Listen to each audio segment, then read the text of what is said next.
नमस्कार, जय महाकाल। आप सभी का बहुत बहुत स्वागत है मेरे और आपके इस YouTube channel the revive astro में। जैसे कि आप सभी को पता है 30 मार्च से नवरात्रि की शुरुआत होने वाली है। ये है चैत्र नवरात्रि और ये बहुत ही खास बनने वाला है क्योंकि इस बार शनि के गोचर के साथ साथ शनि और राहु एक साथ पाइसेस में रहेंगे और ये समय बहुत सारे लोगों के लिए बहुत डिफरेंट काइंड ऑफ एक्टिविटीज़ देगा, बहुत सारी चेंजेस लाएगा लाइफ में। इसलिए इस बार नवरात्रि में कुछ चीज़ों का ध्यान रखना और कुछ नियमों को पालन करना बहुत ज़रूरी है। इस बार नवरात्रि की पूजा बहुत खास तरीके से हम आपको करवाएंगे और इसके लिए आखिरी तक मेरे साथ इस वीडियो में बने रहिए ताकि आपको पूरी इन्फॉर्मेशन मिल सके। तो चलिए स्टार्ट करते हैं आज की इस वीडियो का। नवरात्रि में सबसे खास योग ये बन रहा है कि नवरात्रि के जस्ट एक दिन पहले सूर्य ग्रहण है, यानी कि सूतक काल लग रहा है। तो नवरात्रि में घट स्थापना करने के पूर्व घर में ये जरूर ध्यान दें, गंगा जल का छिड़काव जरूर होना चाहिए और घर की शुद्धिकरण जरूर करनी चाहिए। उसके बाद ही घट स्थापना करें। जब आप पूजा का आरंभ करेंगे तो संकल्प पूरे परिवार के साथ जरूर लें और ये जरूर ध्यान दें कि घर में साफ सफाई का ध्यान रखा जाए। जब आप पूजा करने बैठें तो कुछ चीज़ें आपके 9 ग्रहों के हिसाब से मैंने यहाँ पर रिसर्च करके निकाली है कि आपको इस 9 दिनों में ये कुछ पूजा की चीज़ें हैं आपको ध्यान रखनी चाहिए, जिससे कि आपके 9 के 9 ग्रह पूर्णतः अच्छे फल दें। इन 9 दिनों में सबसे प्रथम आप जरूर ध्यान दें कि घर में तुलसी का पौधा जरूर हो। तुलसी के पौधे के सामने आपको शाम को सूर्यास्त के बाद एक घी का दीपक जरूर जलाना चाहिए।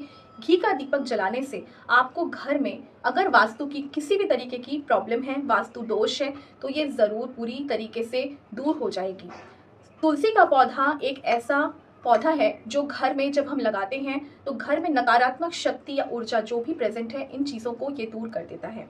इसलिए घर में जब भी नवरात्रि स्टार्ट होती है, पहले दिन से लेके आखिरी दिन तक शाम को घी का दिया तुलसी के पौधे के सामने जरूर जलाएं।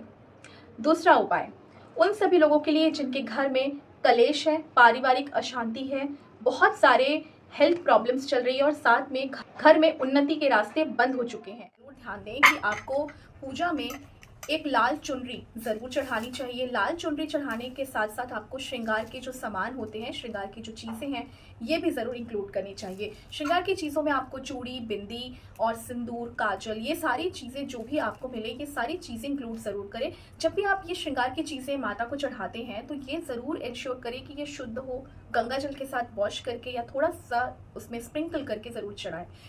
ये चीज़ें कर लेने से आपको घर में शुक्र की जो चीज़ें हैं, शुक्र ग्रह जो है वो स्टेबल होगा। घर में अगर हस्बैंड और वाइफ के बीच में कोई कलह होते हैं, बार बार दोनों के बीच में रिश्तों में प्रॉब्लम आ रही है या घर में पैसों से रिलेटेड तंगी बहुत ज़्यादा देखने को मिलती है, तो ये चीज़ें आपके स्टेबल होंगी।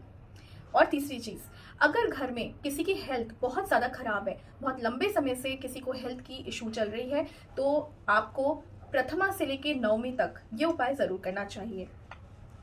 दूध और शहद, दूध और शहद दो ऐसी चीज़ें हैं जो चंद्रमा और मंगल को रिप्रेजेंट करती है। मिल्क चंद्रमा को और शहद मार्स को, यानी कि मंगल ग्रह को रिप्रेजेंट करती है। जब आप दूध में शहद डाल के माता को प्रसाद के तौर पे चढ़ाएंगे तो इन 9 दिनों में जिसके नाम से आप चढ़ाएंगे उसके हेल्थ में ड्रास्टिकली इम्प्रूवमेंट देखने को मिलेगा। ये प्रसाद चढ़ाने के बाद जिस पर्सन को प्रॉब्लम है उसको थोड़ी सी प्रसाद के तौर पे देना ना भूलें। ऐसा कर लेने से उसके चंद्रमा यानी कि मेंटल स्थिति और मार्स यानी कि शारीरिक बल जरूर बढ़ेगा। इससे उसके हेल्थ में बहुत इंप्रूवमेंट देखने को मिल सकती है। और आखिरी उपाय उन सभी लोगों के लिए जिन लोगों में घर में बहुत ज़्यादा नकारात्मक ऊर्जा, बाहरी कुछ भी किया हुआ या फिर बाधा बहुत ज़्यादा आती है, लाइफ में प्रोग्रेस नहीं हो पाता, चाहे वो जॉब के फील्ड में हो, चाहे वो रिश्तों में हो या फिर घर में किसी भी तरीके की और परेशानी हो, अगर ऐसी प्रॉब्लम्स चल रही है तो यहाँ पर एक सटीक उपाय है आप सभी के लिए। नवरात्रि के प्रथम दिन में आप एक पानी वाला नारियल माता को चढ़ाएं, लाल कपड़े के साथ इसे अर्पित करें और एक लाल फूल जो कि गुड़हल का फूल होता है, इसे चढ़ाना ना भूलें। इन सभी चीज़ों को जब चढ़ाएं, 9वें दिन जब आप जिस दिन आपकी उपासना कंप्लीट होती है, 9 दिन की उपासना पूर्ण हो जाए, उस दिन आपको ये जो नारियल है लाल कपड़े में बांध के इस फूल के साथ अपने घर में स्थापित कर देना है। घर में स्थापित करने के लिए सबसे अच्छा स्थान होता है माता का जो पूजा स्थान है, वो घर में कोई भी नेगेटिव एनर्जीज अगर प्रेजेंट है या एंटर करती है तो वो चीज़ें तुरंत बाहर चले जाएगी, घर में एक पॉजिटिव माहौल बना रहेगा। जो लोग 9 दिन का उपवास नहीं कर सकते, जिनको 9 दिन उपवास करने में प्रॉब्लम होती है, तो ऐसे लोगों के लिए खास उपाय है कि 9 दिन का अखंड ज्योत जरूर जलवाएं। 9 दिन का अखंड ज्योत जलाने से आपको घर में प्रॉस्पेरिटी, एक स्पिरिचुअलिटी, घर में एक सात्विक माहौल और साथ साथ में आपको पूरे साल जो भी चीज़ों में आगे बढ़ना चाहते हैं, चाहे बच्चे हों चाहे बड़े हों, किसी भी तरीके की उन्नति में कोई भी बाधा नहीं आती है।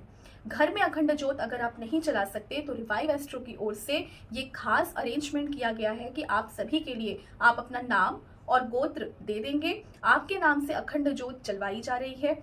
आपको कुछ नहीं करना, आपको सिर्फ दिए हुए नंबर पे कांटेक्ट करना है, आपको बुकिंग करनी है, अपना नाम और गोत्र देना है और आपके नाम से 9 दिनों तक अखंड ज्योत जलवाई जाएगी। इन सभी के साथ आप सभी को यही मैं कामना करूंगी कि ये साल 2025 का चैत्र नवरात्रि बहुत शुभ हो आप सभी के लिए।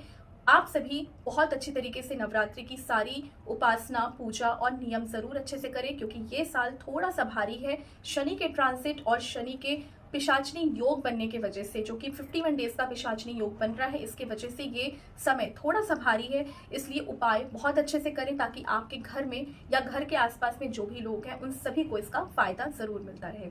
जय महाकाल।